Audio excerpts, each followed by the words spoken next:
Така, в момента сме в следващата локация от картата на Юроков, ученическия лагер в Краново. Отново казвам, че сме го намерили по картата, която Боян Юроков пусна на над 4000 имота отпаднали от необходимост. Тук е малко по-проходимо и сега ще ги разходя до където може. Така, в момента сме в втората локация, която успяхме да идентифицираме под картата на Боян Юроков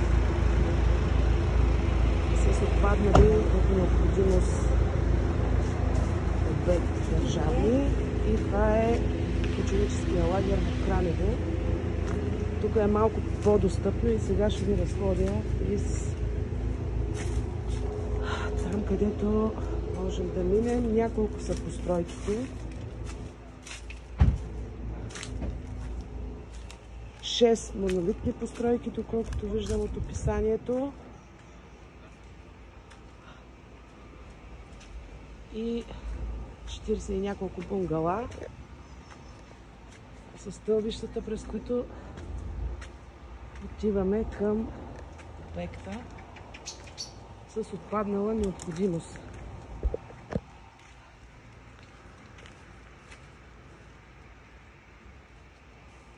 Умивалница. Тук е малко по-проходимо. Да. Мисля, много обща чешматка. Да, обща чешматка има. Така.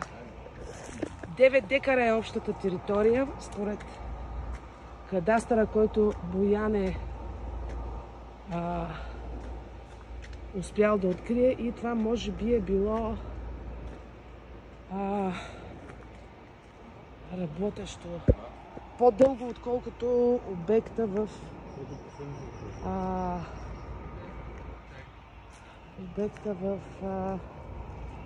Шабла, който вчера видяхме. Това са bunгалата, дървени бунгала. Аз съм била точно в такива на Галата и на Аспарухово.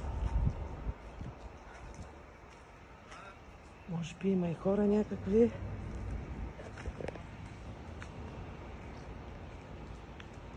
Заселени са на това пространство. Саморазпис, т.е. до някакъв момент е работило. 30 лева, 20 лева. Ето ги детските рисунки. Тук според мен живеят някакви... Някой го обитава това място нелегално. А?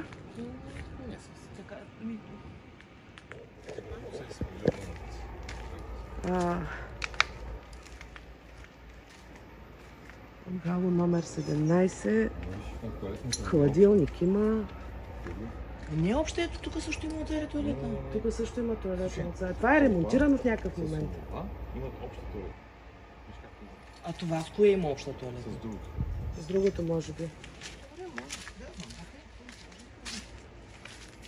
Да, от тук нататък има вратичка. Да. Или просто така е залепена една до друга. Може да не е обща. Но това да влезеш вътре.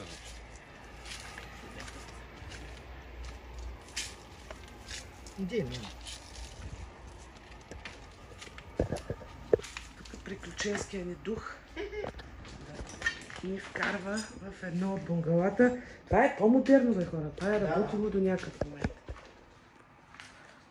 Не е обща. А? Не е обща. Не е общ начин на баня. Баните, туалетите са същите. Така. Продължим нагоре.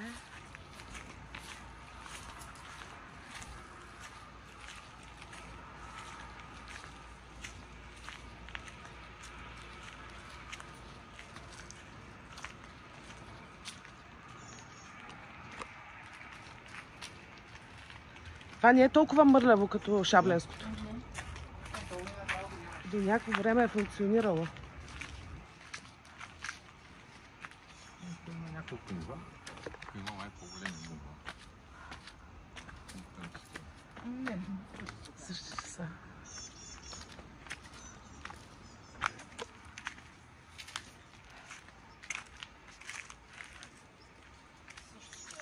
А? Само, че тия са без бани. Уния, вижте тия. Ето е. Да, ама това е достроявано. Не, просто така, делайте тези банки. Да. Къде му говорите?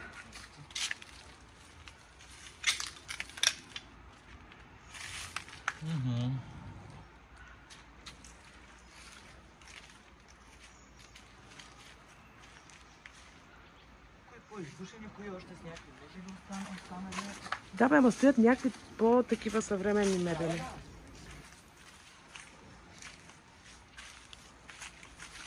Моля, бебешка кошара има тук. Какво има? Тук има детска кошара. Таваните са добре. Покрите са зимно. Таваните са добре. Таваните са добре, казва тук разбирача от ремонти. Тук балата има. Я се върнем нататък. Значи, за това място е топ. Това е в центъра на Кранево. Ние се връщаме от плажа, който е на 5 минути пеша. Тоест перфектна локация и за детски лагер, и изобщо за някакъв тип къмпингуване. Хладилник има тук. Течал е някакъв живот, но е изоставено.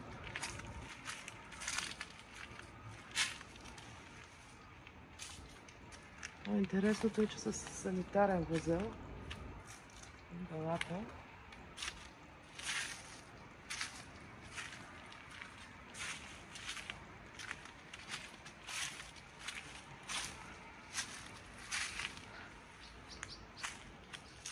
За нагоре. Ще минем през централния път.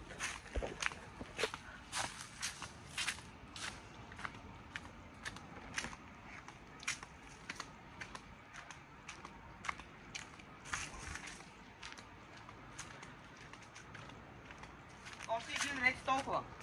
Още един ред. Същото. Същото. Още един ред и свършва. Последен ред бунгало.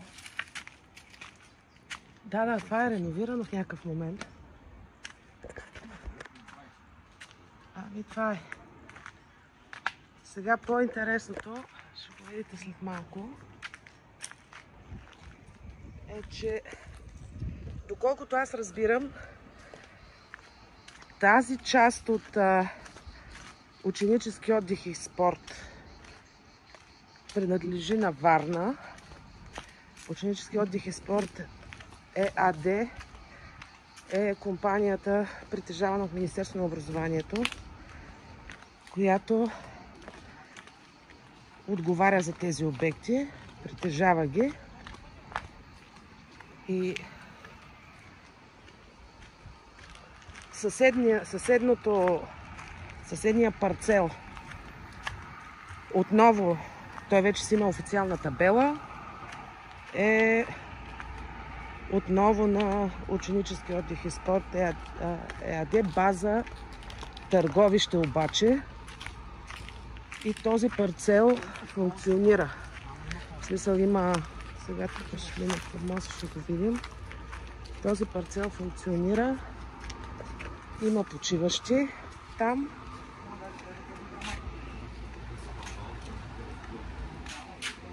Това какво е било? Това столовата сигурно са били. Най-вероятно. Да.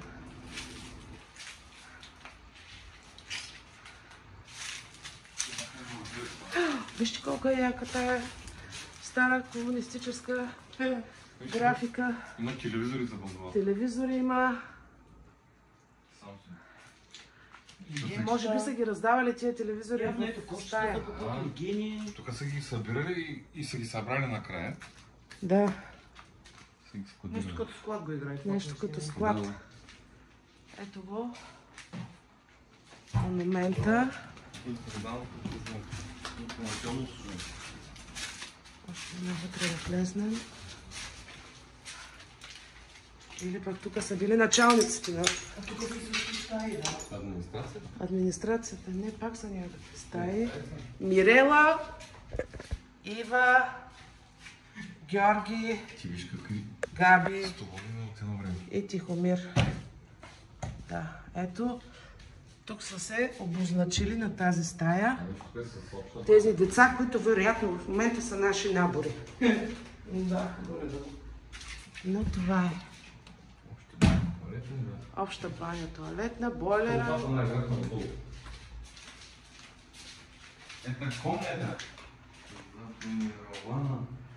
За светене и... Траяна е. Ето, На комната. лето 2020. 20-та година. 2020. Аха, открихме някакво на лето 2020. Изглежда дейност на животите на втори етаж на бунгало къща. Дейности, поддържанчество. Значи 2020 година тук е имало някакъв... Тук може само да са минали някакви начини. Да. Това изглежда от повече от 5 години от това. Не, тук, например, това е отремонтирано. Това е, да.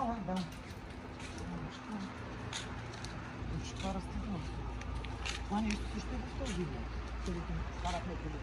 Да, това също е част от това. Част от комплекса.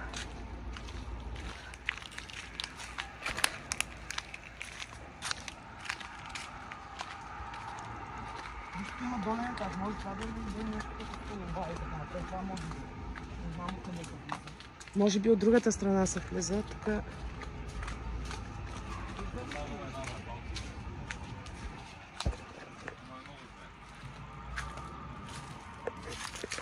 Това е това тук. Слагани са плочки, преправено е.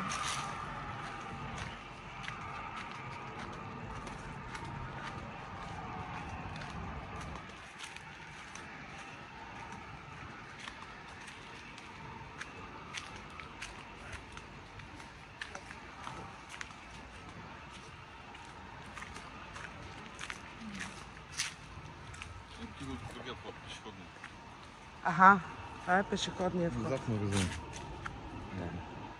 От тук на плажа си за 5 минути. Да, пътя. Да, това е пътя. От тук на плажа на Кранево са за 5 минути. Топ локация. За разлика от Шабла, тук е топ локация. Много по-добре се развива от Шабла. Тук си баш в центъра на село. Тук си баш в центъра. Да. Топ локация е това. Това най-вероятно е било ресторанчето.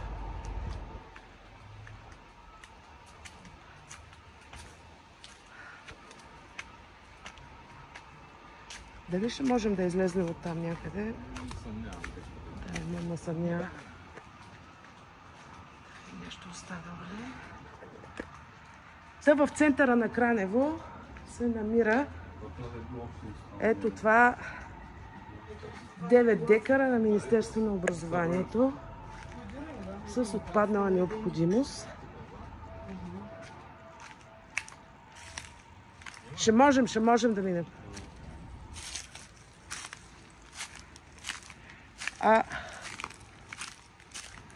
Както ви казах, може би ще трябва да се види малко по-нататък. Излезем от тук.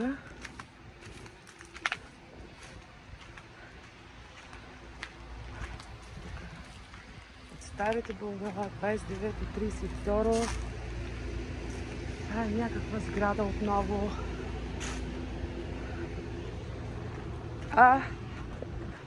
Ето тази част